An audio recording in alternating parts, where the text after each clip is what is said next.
السلام علیکم friends, welcome to کتاب نگری یوٹیوب چینل کتابوں کی نگری میں خوش آمدید۔ میں ہوں آپ کی ہوسٹ اقرا یاسین، اور آج میں آپ کے لیے لے کر آئی ہوں فریحہ مرزا کے قلم سے لکھے گئے خوبصورت ناول زمزمہ کی قسط نمبر 16۔ لیکن اس قسط سے پہلے آپ کو کرنا ہوگا چینل کو سبسکرائب، ویڈیو کو لائک اور کلک کرنا ہوگا بیل آئیکن کو، تاکہ آپ کو ہماری ہر نئی قسط کی نوٹیفیکیشن فوراً موصول ہو سکے۔ اب آتے ہیں قسط کی جانب۔ امیر احمد غازیان، اس نے بے یقینی سے اس کا نام دہرایا۔ کیا آپ احد ہیں؟ زمزمہ نے شوق سے منہ پر ہاتھ رکھ لیا۔ مارے حیرت کہ وہ گنگ ہو گئی تھی۔ اس کی آنکھیں صدمے سے کئی گنا بڑی ہو گئی تھیں۔ وہ پلک جھپکے بغیر صدمے کی کیفیت میں اپنے سامنے کھڑے شخص کو دیکھ رہی تھی جسے وہ امیر غازیان کے نام سے جانتی تھی۔ اس شخص کا دوسرا نام جزین تھا۔ کیا اس نے کبھی توقع کی تھی اس شخص کی کوئی تیسری سائڈ بھی ہو سکتی ہے؟ میں احد ہوں، اس نے ایک بار پھر کہا تھا۔ اس کے چہرے پر محظوظ کن مسکراہٹ تھی، یوں جیسے وہ اس کے چہرے کے تاثرات سے محظوظ ہو رہا تھا۔ امیر احمد غازیان میرا فل نیم ہے، جس سے بہت کم لوگ واقف ہیں۔ بچپن میں میری ماما مجھے احد کہتی تھیں۔ ان کے بعد کسی اور کے منہ سے یہ لفظ سننا میرے لیے بہت تکلیف دہ تھا۔ پاپا مجھے امیر غازیان ہی کہتے تھے۔ ماسکو میں دوست اور بھائیان مجھے جزین کہتے تھے۔ احد کون تھا؟ سب بھول گئی۔ میری ماما کہتی تھیں احد کا مطلب ہے ایک کی عبادت کرنے والا، ایک سے محبت کرنے والا، ایک کو چاہنے والا۔ احد کے پاس کوئی نہیں تھا، سو احد کو میں نے بھی بھلا دیا۔ ہمنا نے جب مجھ سے مدد مانگی میں احد بن گیا تھا۔ جب تم نے مجھ سے مدد مانگی میں احد بن گیا۔ جانتی ہو، احد ہی امیر غازیان ہے۔ میں نے کہا تھا نا، مجھے جج مت کرو، تم کچھ نہیں جانتی۔ وہ سنجیدگی سے اسے دیکھتا کہہ رہا تھا۔ اگر آپ احد ہیں تو وہ کون تھا؟ وہ بمشکل اعصاب پر قابو پا کر بولی تھی۔ احد نے آئینے کے سامنے کھڑے ہو کر بڑے سٹائل سے بالوں میں انگلیاں چلائیں، پھر اس کے سامنے کھڑے ہو کر بے نیازی سے بولا، وہ میں تھا۔ وہ آپ تھے؟ تو پھر مجھے کڈنیپ کس نے کروایا تھا؟ وہ اب بھی کچھ نہیں سمجھ پائی تھی، بس الجھی نظروں سے احد کو دیکھ رہی تھی۔ یہ لمبی کہانی ہے، پھر کبھی سناؤں گا۔ بڑی فرصت سے آئینے کے سامنے کھڑا اپنا جائزہ لے رہا تھا۔ اس کی گرے آنکھوں میں ایک مخصوص چمک تھی۔ مجھے بتائیں تو صحیح، آپ یہ سب کیا ہے؟ وہ احد تھا، آپ احد ہیں، تو پھر آپ اس دن اسلام آباد؟ وہ کہتے کہتے ایک دم چونکی تھی۔ پھر کسی خیال کے تحت اسے دیکھا، آپ اس دن لاہور تھے؟ احد نے کچھ کہے بغیر اس بات میں سر ہلایا تھا۔ وہ چند پل اسے کھوجتی نظروں سے دیکھتی رہی، پھر بولنے کے لیے لب کھولے۔ اس کا مطلب ہے کہ آپ نے مجھے کڈنیپ نہیں کروایا؟ تمہیں کڈنیپ؟ ایک چھوٹی سی بات تمہارے دماغ میں کیوں نہیں آتی کہ میں تمہارا دشمن نہیں ہوں؟ اس دن میں لاہور میں تھا اور اتفاق سے تمہاری لوکیشن ٹریس کر لی تھی، اور شاید یہی میری غلطی ہے، سر نے دینا چاہیے تھا تمہیں وہیں پر۔ وہ اس کی بات کاٹ کر بلند آواز میں بولا۔ غصہ اس کی گرے آنکھوں میں یکدم سرخی بکھیر گیا تھا۔ وہ ڈر کر پیچھے ہٹی تھی۔ اس شخص کا موڈ یکدم بدل جاتا تھا۔ آئی ایم سوری، وہ سر جھکا کر مدھم آواز میں بولی۔ میں یہاں تم سے کسی کو ملوانے لایا ہوں۔ وہ اس کے سوری کو یکسر نظر انداز کر کے بڑی سنجیدگی سے بولا تھا۔ زمزمہ نے چونک کر سر اٹھایا، پھر سوالیہ نظروں سے اسے دیکھا۔ اندر آ جاؤ، اس نے آواز دی۔ کمرے میں داخل ہونے والی اس خوبصورت سی لڑکی کو دیکھ کر وہ بے تحاشا چونکی تھی۔ ڈارک بلو فراک پہنے، ہلکی سی جیولری اور نیک اپ کے ساتھ سلیقے سے سر پر دوپٹہ لیے وہ عروج ہی تھی۔ پہلی نظر میں تو وہ اسے پہچان ہی نہیں سکی تھی۔ اس کی حیرت بچا تھی اسے یہاں دیکھ کر، لیکن سوال تھا کہ وہ یہاں کیسے آئی؟ عروج؟ اس نے سوالیہ نظروں سے احد کو دیکھا، پھر عروج کو۔ عروج نہیں، ہمنا عروج، جزین نے تصحیح کی۔ وہ شوق سے ان دونوں کو دیکھ رہی تھی۔ کیا وہ اس کے ساتھ کوئی کھیل کھیل رہے تھے، کہ اب بھی کچھ ایسا تھا جس سے وہ بے خبر تھی؟ السلام علیکم زمزمہ۔ عروج آگے بڑھ کر نہایت گرم جوشی سے اس کے گلے لگی تھی۔ وہ بس حیرت سے اسے دیکھ کر رہ گئی۔ نکاح مبارک ہو۔ عروج نے محبت سے اس کا ہاتھ تھامے ہوئے مبارکباد دی۔ زمزمہ کی نگاہ احد کی سنجیدہ نظروں سے ٹکرائی تھی۔ ایک گہری سانس لے کر اس نے جواب دیا، خیر مبارک۔ وہ رسماً مسکرائی۔ آئی ایم سوری، میں جلدی میں آئی ہوں، کوئی گفٹ نہیں لا سکی۔ احد بھائی نے تھوڑی دیر پہلے فون کر کے مجھے اپنے نکاح کا بتایا، مجھے تو یقین ہی نہیں آیا۔ وہ اس کی سوچوں سے بے خبر خوشی اور جوش سے بولتی جا رہی تھی۔ اٹس اوکے، آپ آئی ہیں، بہت شکریہ۔ وہ زیادہ دیر تک اس کے خلوص بھرے انداز کو نظر انداز نہیں کر سکی تھی۔ اس کے لہجے میں نرمی پیدا ہو گئی تھی خود بخود۔ ویسے آپ بہت پیاری ہیں ماشاءاللہ۔ احد بھائی کی چوائس بہت کمال ہے۔ عروج نے فراغ دلی سے اس کی تعریف کی تھی، وہ یکدم بلش کرنے لگی تھی۔ اگر یہ خوبصورت ہے تو پھر تو ساری دنیا ہی خوبصورت ہے، وہ سر جھٹک کر بولا تھا۔ زمزمہ نے ایک نظر اسے دیکھا، پھر اس کا چہرہ سرخ پڑا تھا، شرم سے نہیں غصے سے۔ کیا ہو جاتا اگر وہ اس کی تعریف کر دیتا؟ جھوٹی ہی صحیح، مگر تعریف کسی اچھی نہیں لگتی۔ کیا وہ پیاری نہیں تھی؟ بندہ بھرم ہی رکھ لیتا ہے۔ اسے بیک وقت غصہ بھی آیا تھا اور رونا بھی۔ مذاق مت کریں احد بھائی، چاند کا ٹکڑا لگ رہی ہیں زمزمہ۔ ہمنا سے یہ مذاق برداشت نہیں ہوا تھا۔ مجھے تو سورج کی رہن لگ رہی ہے۔ وہ اسے تپانے کی غرض سے بولا، ابھی وہ کوئی منہ توڑ جواب دینے والی تھی کہ عروج کی کال آ گئی تھی۔ ایکسکیوز می، آنٹی کی کال ہے، میں چلتی ہوں، ٹیک یور ٹائم۔ وہ ایکسکیوز کر کے چلی گئی تھی۔ اس کے جانے کے بعد زمزمہ نے شعلہ اگلتی نظروں سے احد کو دیکھا تھا، پھر چینخ پڑی تھی۔ یہ سب کیا تھا؟ یہ یہاں کیسے آئی؟ عروج کو جانتی ہو تم؟ کچھ دن پہلے تمہارے کالج میں آئی تھی اور اخبار والے روز بھی کہ تمہارے ساتھ تھی۔ اصل میں ان کا ٹارگٹ تم نہیں، ہمنا تھی۔ انہوں نے غلطی سے تمہیں کڈنیپ کر لیا تھا۔ عروج سے میری ملاقات رینڈملی ہوئی تھی، کچھ پرابلمس کی وجہ سے عروج کو اپنا گھر چھوڑنا پڑا تھا۔ باقی تفصیل میں جانے کی ضرورت نہیں ہے، تمہارا اس قصے سے کچھ لینا دینا نہیں ہے، اس لیے اپنا دماغ صاف کر لو۔ وہ ایک ایک لفظ سنجیدگی سے چبا چبا کر بولا تھا۔ زمزمہ کے لیے اس کے الفاظ ہضم کرنا بہت مشکل تھا۔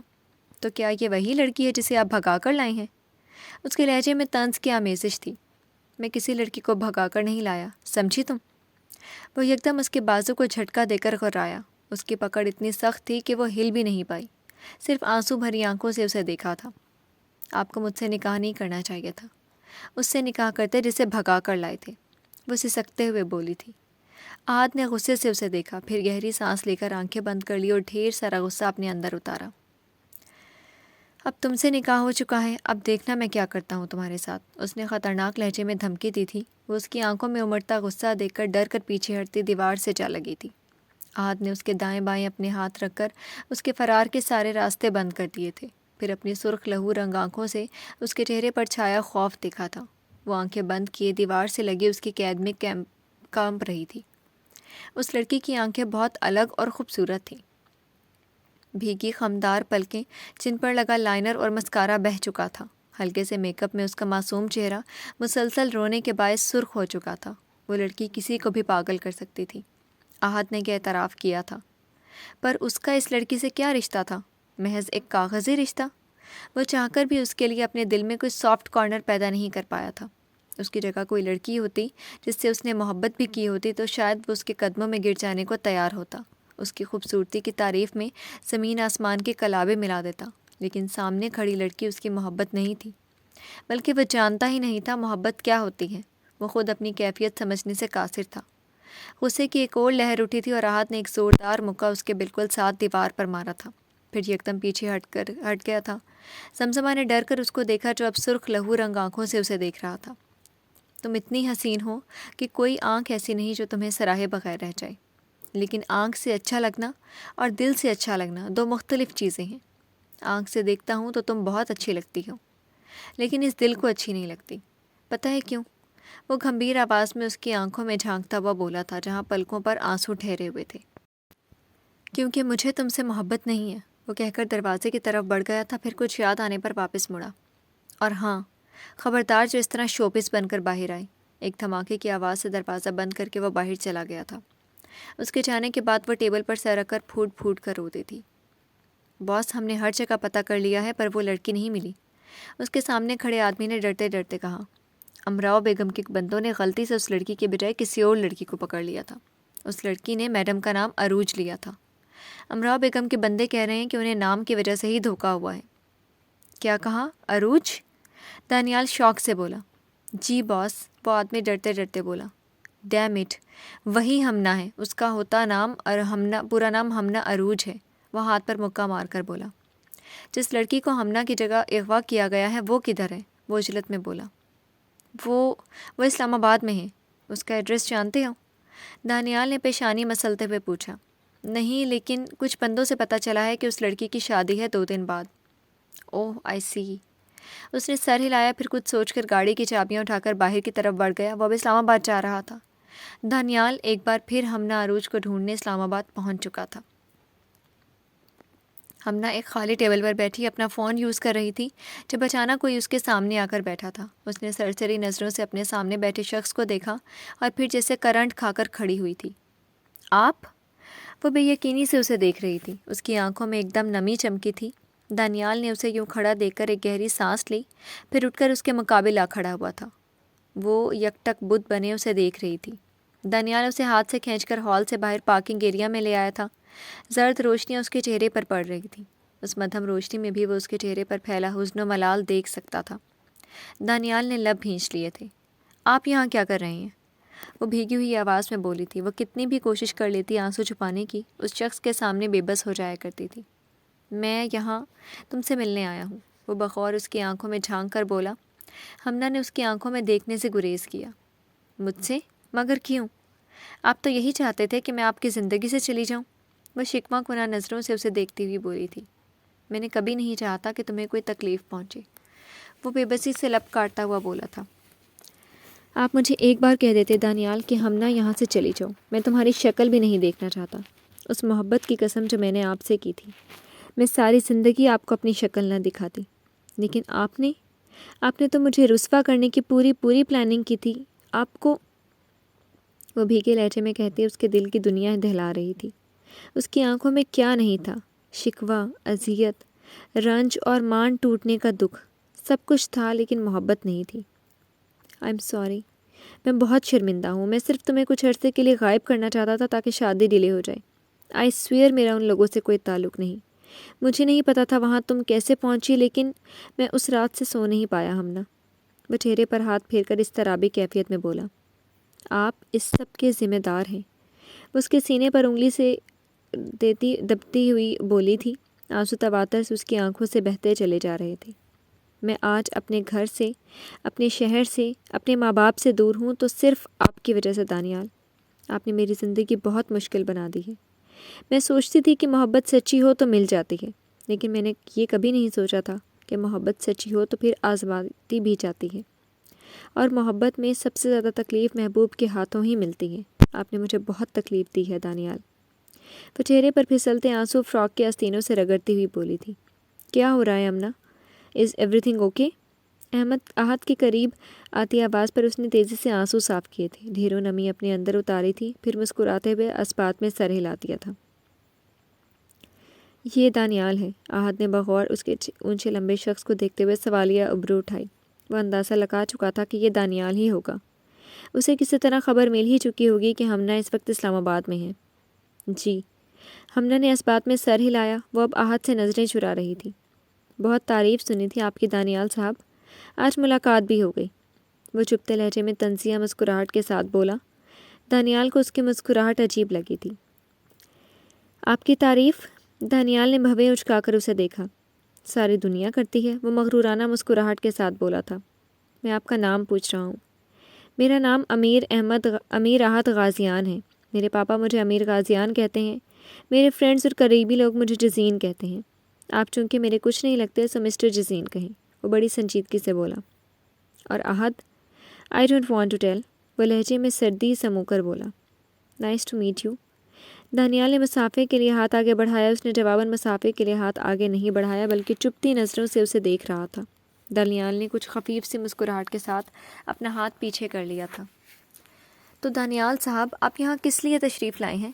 جہاں تک مجھے یاد ہے میں نے آپ کو انوائٹ نہیں کیا، وہ سینے پر ہاتھ باندھ کر بولا۔ میں یہاں ہمنا سے ملنے آیا ہوں، دانیال کا انداز خاصا جتانے والا تھا۔ مل لیا؟ وہ چند قدم آگے بڑھ کر بولا۔ ایکسکیوز می، دانیال نے ناسمجھی سے کہا۔ ہمنا خاموشی سے ان دونوں کو دیکھ رہی تھی۔ مل لیا ہے تو اب دفع ہو جاؤ، اور آئندہ مجھے اس کے آس پاس بھی نظر مت آنا، سرد لہجے میں اس نے انگلی اٹھا کر وارننگ دی تھی۔ میں اس سے بات کر رہا ہوں، آپ ہوتے کون ہیں بیچ میں مداخلت کرنے والے؟ دانیال نے ناگواری سے کہا۔ جزین نے ایک دم دائیں ہاتھ کا مکہ بنا کر اس کے منہ پر دے مارا تھا۔ دانیال؟ ہمنا نے منہ پر ہاتھ رکھ لیے تھے۔ دانیال کے ہونٹوں کے پاس سے خون نکل رہا تھا۔ ہمت کیسی ہوئی تیری یہاں آنے کی؟ پہلے اسے ٹھکرایا، پھر ذلیل کیا، پھر اغوا کر کے سڑک پر پھینک دیا۔ وہ مسلسل دانیال کے منہ پر پنچ مار رہا تھا اور غصے سے کھولتا ہوا بول رہا تھا۔ دانیال نے مزاحمت کی کوشش نہیں کی تھی، وہ چپ چاپ مار کھا رہا تھا۔ ہمنا اندر بھاگی تھی۔ ہال کے دروازے پر اسے شاہ میر نظر آیا تھا۔ وہ شاہ میر کو کھینچتی ہوئی باہر لائی تھی۔ میر نے آتے ہی اسے دانیال سے الگ کیا تھا۔ وہ اس کی جان لینے پر تلا ہوا تھا۔ وٹ از دس بیہیویئر یار، چھوڑو اسے۔ میر نے اسے دانیال سے دور ہٹایا۔ یہ آدمی میرے ہاتھ سے مر جائے گا، اسے کہیں یہاں سے دفع ہو جائے۔ وہ پوری اشتعال انداز میں دھاڑا۔ میر نے آگے بڑھ کر دانیال کو اٹھایا۔ پارکنگ لاٹ میں اس وقت وہ تینوں ہی کھڑے تھے۔ شکر تھا کہ کسی کو کچھ پتہ نہیں چلا تھا۔ میں آپ سے ریکویسٹ کرتی ہوں دانیال، آپ یہاں سے چلے جائیں۔ ہمنا نے روتے ہوئے اس کے آگے ہاتھ جوڑے تھے۔ وہ چند پل زخمی نگاہوں سے اسے دیکھتا رہا، پھر لڑکھڑاتے ہوئے واپس چلا گیا۔ یہ سب کیا تھا؟ شاہ میر نے برہمی سے اسے دیکھا جو شیروانی کے اوپری بٹن کھول کر اسے اتار کر پھینک چکا تھا۔ نیچے اس نے بلیک کرتا پہنا ہوا تھا۔ بے اختیار اس نے کرتے کے اوپری 3 بٹن بھی کھول دیے تھے اور آستینیں کوہنیوں تک فوکس کر لی تھیں۔ ہی ڈیزروڈ اٹ، بے حد سرد لہجے میں اس نے کہا تھا۔ جو بھی تھا، لیکن اس طرح ہاتھا پائی کرنے کی کیا تک بنتی تھی؟ میر کو اس پر غصہ آیا تھا۔ ابھی تو پاپا کو پتہ نہیں چلا تھا، ورنہ میر کو امید تھی کہ وہ مہمانوں کا لحاظ کیے بغیر ہی اسے ایک ہاتھ لگا دیتے۔ ہمنا تم گھر جاؤ، میں ماسکو واپس جا رہا ہوں۔ کوئی بھی مسئلہ ہو مجھے کال کرنا یا بھائیان کو بتانا، اس نے نرمی سے کہا۔ وہ کچھ کہے بغیر خاموشی سے اس بات میں سر ہلا کر گاڑی کی طرف بڑھ گئی تھی۔ اس کا ڈرائیور پہلے ہی وہاں موجود تھا۔ یہ دانیال تھا، اتنا سب کچھ کرنے کے بعد بھی بے شرموں کی طرح یہاں آ گیا تھا۔ 2 لڑکیوں کی عزت کا سوال تھا، اس کی وجہ سے زمزمہ بھی مشکل میں پڑی ہے۔ اسے سب بھی کہیں میں ہی غلط لگتا ہوں۔ وہ غصے سے پیچ و تاب کھاتا ہوا بولا، 2 دن بعد تم واپس جا رہے ہو، سب بھول جاؤ اور ریلیکس ہو جاؤ، ہم اس بارے میں ابھی بات نہیں کر رہے۔ میر اس کا کندھا تھپ تھپا کر نرمی سے بولا۔ اس نے سر ہلا دیا تھا۔ رمیسا اپنے کمرے میں ڈریسنگ ٹیبل کے سامنے کھڑی کچھ سوچ رہی تھی۔ اس نے ابھی تک ولیمے والا ڈریس بھی پہن رکھا تھا۔ وہ چینج کرنے کا سوچ رہی تھی جب شاہ میر دروازہ کھول کر اندر داخل ہوا۔ وہ فوراً سیدھی ہو کر کھڑی ہو گئی تھی۔ شاہ میر نے ایک نظر آئینے میں اس کا عکس دیکھا، پھر گہری مسکراہٹ کے ساتھ اسے دونوں ہاتھوں سے پکڑ کر اپنے سامنے کھڑا کیا۔ کیا سوچ رہی تھی؟ کچھ بھی نہیں، وہ دھیمی آواز میں بولی۔ اچھا، میں سمجھا مجھے سوچ رہی تھی، شاہ میر نے مسکراہٹ دبا کر کہا۔ میں تمہارے لیے گفٹ لایا ہوں، بہت دنوں سے دینا چاہ رہا تھا مگر موقع نہیں ملا۔